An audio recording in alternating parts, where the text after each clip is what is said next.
মুছলমানো খেদিব লাগিব, হিন্দু খেদিব লাগিব, খ্ৰীষ্টানো খেদিব লাগিব। কিন্তু মোদীয়ে কি কৰিলে যে নাই হিন্দুবিলাকক আমি আনিমহে। এতিয়াতো হাইকোৰ্টত কেছ চলি আছে যে বিজেপি দলৰ এজন MLA হাইকোৰ্টত কেছ চলি আছে যে MLA জন নিজে বিদেশী হয়। তেওঁ নিজে 71 চনৰ পাছত আহিছে। বিদেশীকে বিজেপিয়ে হেৰি কৰি দিলে। তাৰ পাছতো কিছুমান মানুহে বিজেপিক তেল মাৰি থাকে।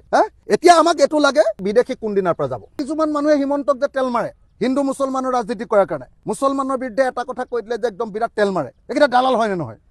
একদম স্পষ্ট কথা যে আজি বাংলাদেশীক যদি খেদিব লাগে 71 চনৰ 24 মাৰ্চৰ পিছত অহা সকলো বাংলাদেশীক অসমৰ পৰা খেদিব লাগিবই। মুছলমানো খেদিব লাগিব, হিন্দু খেদিব লাগিব, খ্ৰীষ্টানো খেদিব লাগিব। কিন্তু মোদীয়ে কি কৰিলে যে নাই হিন্দুবিলাকক আমি আনিমহে। এতিয়াতো হাইকোৰ্টত কেছ চলি আছে যে বিজেপি দলৰ এজন MLA হাইকোৰ্টত কেছ চলি আছে যে MLA জন নিজে বিদেশী হয়। তেওঁ নিজে 71 চনৰ পাছত আহিছে। বিদেশীকে বিজেপিয়ে হেৰি কৰি দিলে। তাৰ পাছতো কিছুমান মানুহে বিজেপিক তেল মাৰি থাকে।